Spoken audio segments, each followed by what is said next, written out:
नमस्कार, मैं Sindhu Manish, triple S astro में आपका स्वागत है।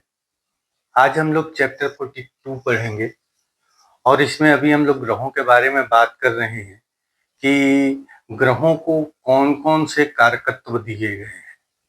तो उन कारकत्वों को समझना बहुत ज़रूरी है, तो इसलिए मैंने लिख दिया। टाइम बहुत ज़्यादा नहीं लूँगा। सूर्य, हमारे शरीर में जितनी भी हड्डी है उसके कारक सूर्य हैं। मतलब हड्डी से रिलेटेड जो कुछ भी होगा उसके लिए हमको सूर्य को देखना होगा और कोई ग्रह को नहीं देखना होगा। सिर्फ हड्डी के लिए सूर्य को देखना होगा। चंद्रमा, रक्त जो है, रक्त के कारक है, ब्लड। तो ब्लड से जो भी रिलेटेड चीज होगा उसके लिए चंद्रमा को देखना ही देखना है।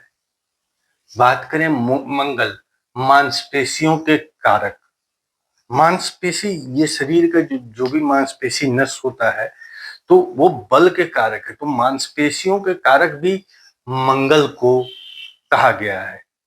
तो आपके शरीर में बल है, ये सारी कुछ जो है ये मांसपेशियों से ही देखा जाता है।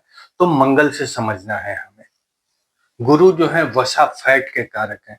गुरु जो है फैट के कारक है। आप लग्न में अगर गुरु बैठ गए तो आप थोड़े से मोटे तो होंगे ही। तो इन चीजों को भी समझ जरूरी है।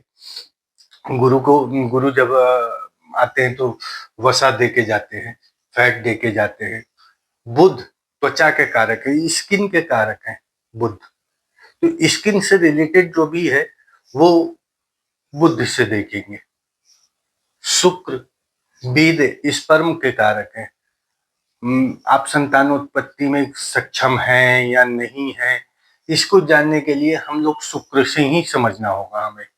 तो ये जब कुंडली मिलान करते हैं तो उस समय देखना जरूरी होता है कि कैसे, मतलब आगे भविष्य कैसा रहेगा। डिटेल फिर कभी।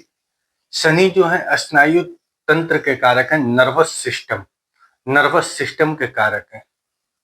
तो ये मतलब कारकत्व है। अगर शरीर में रोग है तो इन सब चीजों के लिए इनको देखना है। मान लीजिए कि कहीं आपका किसी का भी एक्सीडेंट हुआ तो एक्सीडेंट के लिए हड्डी टूट गया, सूर्य को देखेंगे। हड्डी टूटने के साथ ब्लड गिरा तो चंद्रमा को भी देखेंगे। अंग कट फट गया, मांसपेशियों का जो है वो कट फट गया तो फिर मंगल को देखेंगे। कुछ नहीं, त्वचा छिल गया थोड़ा सा तो इसको देखेंगे, बुध को देखेंगे। तो जिस जिस ग्रह को समझना है तो इसको पहले समझ लेते हैं। तो ये सारी चीजों को अगर हम समझ लेते हैं तो बहुत अच्छे से समझ लेंगे। लेकिन इसको याद तो करना ही होगा कि ग्रह के कारकत्व सबसे इम्पोर्टेंट है। तो ग्रहों के कारकत्व को समझना और इसको देखना बहुत जरूरी है।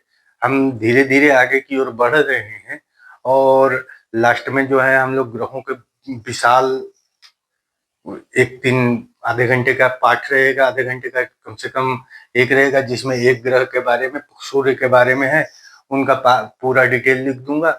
और उस डिटेल को लिखने के बाद उस पर हम लोग व्याख्या में बात करेंगे कि कैसे क्या होता है। तो उन चीजों को भी हम लोग समझेंगे। लेकिन पहले छोटी छोटी चीजों को समझ लेते हैं कि अगर मान लीजिए कि शरीर के जो हमारे पार्ट हैं, शरीर के पार्ट हैं, उसको कौन कौन रिलेट करते हैं, तो इन चीजों को समझना होगा। पिछले में हमने बताया था कि रिश्तों में, पारिवारिक परिदृश्य में हमारे कौन से मतलब जो ग्रह हैं इफेक्ट डालते हैं।